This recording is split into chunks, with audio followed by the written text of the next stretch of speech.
আজিজ, কুরবানির গরুটা তো কিনা হইলো, গরুটা কি হাগর বাইর থেকে আনা লাগবো না? দোস্তটা আমি কিন্তু আগে থেকে বলে রাখতেছি, কুরবানি গরু কিনছি, আমার কিন্তু গরুর ঠ্যাং লাগবো, আমার ভুড়ি লাগবো, আর গরুর মাথাটা আমার আগে দেওয়ার লাগবো, পরে কিন্তু কোনো করতে পারবো না।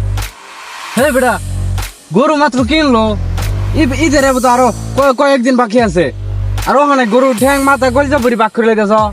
আচ্ছা যেটা হয়েছে হয়েছে, যাও কালকে আয়ো, যা চা নাস্তা খাইয়া পরে আমরা আলাপ টালাপ বাকি করি। ঠিক আছে, যাও আজকের মতো। আচ্ছা, ঠিক আছে। কালকে এসা আলাপ টালাপ করি। এই বন্ধু মোবারক, বাড়িতে আছো? বন্ধু, হ্যাঁ বন্ধু, আরে এদিকে আয় দেখি। হ্যাঁ বন্ধু, তুই আইছ? হ্যাঁ আইসি বন্ধু। না হ্যাঁ বন্ধু, কথা হইতেছে, হ্যাঁ এই যে রাসেল যে আমার কুরবানির মধ্যে হাজা করলাম, এখন হ্যাঁ যে মানে এনে তো তুই জানোসই কুরবানির বিষয়টা, এনে যদি কেউ সুদ ঘুষ খায় তাহে বা দিয়া তাহে, তাহলে তাদের তো কুরবানি করার অধিকার নাই কে না, না। এবং কি আমগোটা নষ্ট হইব। ঠিক আছে, তার জন্য একটু বাবার দরকার আছে, চিন্তা করার দরকার আছে যে কেরা সুদ খাইতেছে বা কেরা দিতেছে। ঠিক আছে, সুদ যদি দেওয়া হয় আমরা তারে আমরা হুজুরের কাছে নিয়ে একটা সমাধান করবো। ঠিক আছে, হ্যাঁ অবশ্যই। আচ্ছা, তাহলে তো গরুর কুরবানি হইতো না বন্ধু। তাহলে চল আমরা ইয়ার যাই, রাসেলের বাসা যাই। হ্যাঁ, সবকিছু আগে দেখে হই না, ভাইবা শোনা পরে করে কাজ করতে হইব। সালাম আলাইকুম মেম্বার সাহেব। ওয়ালাইকুম আসসালাম। কেডা?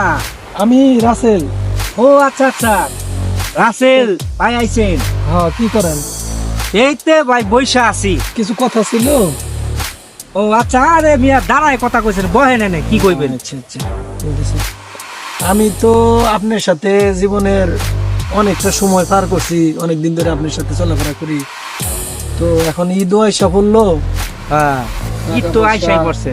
তো সমস্যা, টাকা পয়সা তো অনেক শর্ট।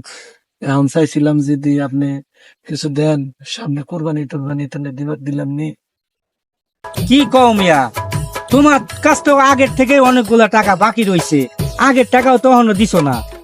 মেম্বার সাহেব দিয়ে আল্লাহ এবার দিয়ে আল্লাহ দেন, এবার একটু চলি, তারপরে ইনশাল্লাহ আর নিব না। আচ্ছা দেখি, চিন্তা করে নি। আচ্ছা, টাকা যে নিতে চাচ্ছিস কেমনে? টাকা কি এমনি নিবি না, না ওই যে আগের মতো কইরা সুদের পর? হ্যাঁ মেম্বার সাহেব এর আগে যেভাবে দিছিলেন ওইভাবে দিবেন। ও ওইভাবে আচ্ছা আচ্ছা, তাইলে তো কোনো সমস্যা নাই। আমার আবার হ্যাঁ, আপনি তো অন্য কোনো ভাবে দেন না, আপনি তো ওইভাবেই দেন, এখন আপনার কাছে ওইভাবেই তো নেওয়া লাগবে।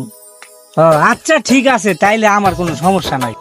আচ্ছা তুই যখন আইস নিস, যে যা যতটা টাকা লাগে তুই নিস। তোর কত টাকা লাগবে? বেশি লাগবো না মেম্বার সাহেব, 12,000 টাকা দিলিও। ও আচ্ছা ঠিক আছে, ফ্রি। মেম্বার সাহেবের বাড়িতে না, রাসেল ভাই কি করে দেখি।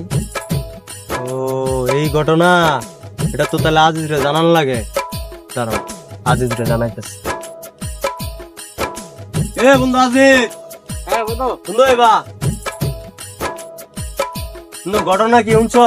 বন্ধু আমরা যারা সরে রাসেল রে কুরবানিতে নিলাম, রাসেলের তো সুদ খায় না, কিন্তু সুদের টিয়াটা তো কুরবানি দিবার চাইতেছে।